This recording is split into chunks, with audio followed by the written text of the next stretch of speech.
Well, it's Lydia here, and today I'm with the wonderful Ian, who is going to tell us all about their involvement with Sweet Legacies. Okay, so my name's Ian Mitchell. I'm the Senior Engagement Manager at a sight loss charity called Thomas Pocklington Trust, and I'm here basically to set up sight loss councils across Yorkshire and Humberside, who are groups of blind and partially sighted people who advocate for themselves to try and find the world a more accessible place to live in and get around. So that's what I do. Please could you tell us why you wanted to get involved with Sweet Legacies, other than me promising there would be tea and biscuits available? Well, part of the work that we do is working with arts and culture, which can be very cut off for people that have got a visual impairment, so they can't really access the arts. We know that there are certain should we say reasonable adjustments that places try to make, such as audio description in the theatre. Woohoo! But unfortunately, not every production can be audio described because it's expensive.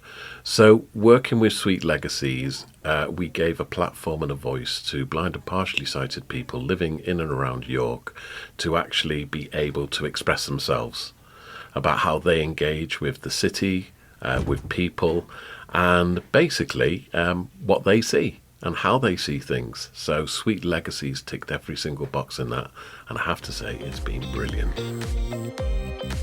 We came up with an idea for a workshop that just encompassed blind and partially sighted participants, and we wanted to explore things that took it a stage further. So rather than audio description, we wanted to look at immersive performance. So what we did was we looked at soundscapes and how soundscapes can actually open up a world of imagination and creativity for people who can't see the world the way that anybody else sees the world. So they're relying on their hearing to really dictate to them what's going on around them. And we set up a market scene.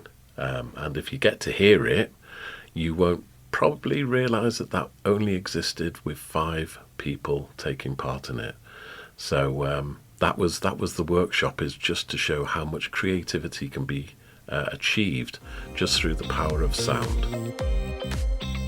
And how did the group respond? Had they done anything like that before? Never done anything like that before. We had a couple of people that absolutely adored it. One of them actually said, I wasn't sure about this when I first started, but I'm sold on it now. And another lady who absolutely adored it and has actually asked that we do more of this kind of thing and that we expand it and grow it. So we'll be knocking on your door next, Lydia, going, can we do more? I can't wait. Is there money there to do it? Knock away. We'll see what we can do. Indeed. But yeah, we also did we're planning on doing an art installation, which is one of our members at the Sight Loss Council, a lady called Josie. She does artwork, and she's got macular degeneration, which means that she gets black spots in the middle of her vision. So she kind of uses her peripheral vision to look around the corner at things. But that's really hard for me just to explain that and for anyone to understand it. So what she's done is she's done a painting a little while ago of the Minster, and she's going to photocopy it, and she's going to sort of replicate her eye condition over the picture. And we have actually discussed, don't know if this will come to fruition, of maybe doing a couple and showing a couple of different eye conditions. It's happening. Fantastic. I've seen a draft. Fantastic. So that's going to be exciting and probably quite illuminating to a lot of people, because if you talk about blindness, people think they understand what blindness is. It means you can't see anything. Not necessarily true, but that's the way it's classified. Partially sightedness is very different, though, because it kind of entails over 195 different eye conditions that we know of. I mean, there's one called Charles Bonnet syndrome, which only came to light quite recently, which is to do with the power of hallucinations and how your eyes can play tricks on you. And people used to think people were having a mental breakdown, but it wasn't. It was an eye condition. Wow. Yeah. I think when you came to do our training as well for our staff, this is slightly separate, but that everyone found that really helpful at the theatre as well, when we got to learn about guiding and when we got to try on the goggles. And it really was sort of really enlightening to find out actually a little bit into different eye conditions and get to see that. So that was really, really helpful for lots of the staff as well. I'm glad you enjoyed it. And do you know what? When I go to the theatre, I often get people saying, you did that training with us, didn't you? So I'm like a little mini celebrity. I get that all the time about you as well.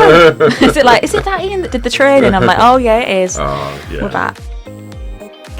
Are there any moments from that workshop that sort of stay in your mind as real moments of celebration or joy or positive moments that happened in that workshop? I actually think doing the recording itself, because we only did one take. No way. And it worked.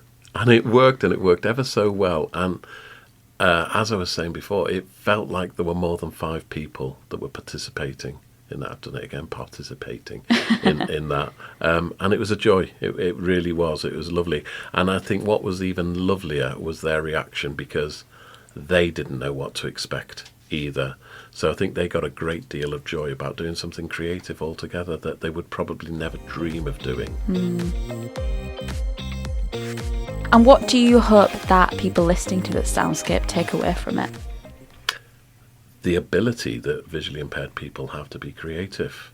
You know, I think it's very easy to put people in a corner, but I know, because I kind of work in the sector, there are some fantastic actors who are actually visually impaired that make a living out of acting on stage, on radio. I can't remember the character's name, but there's a guy on The Archers, and he actually plays a sighted person, but he's totally blind. So it's just really to show that, you know what, we might not have great eyesight, but with some reasonable adjustment, we can achieve as much as anybody else.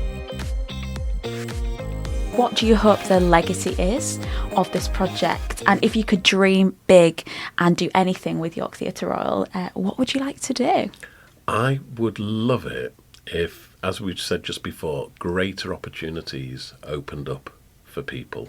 So I'm visually impaired myself, and I'm part of the His Last Report cast. So, you know, Theatre Royal have given me that opportunity. And I have been to places where people went, oh, no, not if you can't see, or if you fall off the edge of the stage. And I seriously have had that said. And then I sort of like tell them that actually for a few years I was actually a professional actor. So things can be achieved. I just want people to broaden their horizons, look at what people can actually achieve, give them the opportunity to achieve it. And for York Theatre Royal, I think they're amazing anyway at the moment, but you can always do more. What would that more be, do you think? A play that just consists of visually impaired people. I wouldn't suggest that you let them do the lighting design, but there are people out there that can do the lighting design. I'm being very flippant there, but it would just be lovely to see more disability actually in on the stage a lot more. And I think you know, when I look in the region, I kind of look at Leeds Playhouse, and they do quite a lot, and I just think maybe York Theatre Royal could be the Leeds Playhouse in North Yorkshire and push the boundaries a little bit and see what's out there and see what can be achieved. There's an awful lot of creativity amongst disabled people. I think in the programme it does say man. It should say man with sack. It's just lovely. I'm playing a man as well. Not to make this about me, but I'm also playing a man called Reg. I know, but what upsets me is you play it so much better than me. It's in the heart. It's because I get a heart. It's fine. Oh, no. It's just lovely. And to see something done on this scale with everybody in the community involved, it is lovely. And even the principal actors, they're just so accepting of everybody in the whole process. Juliet and Paul, just amazing. The people behind the scenes, the costume department, it just brings so many people together that would probably never normally meet. So it's a celebration of a community coming together with an outcome and a legacy. Thank you so much, Ian. That was a treat.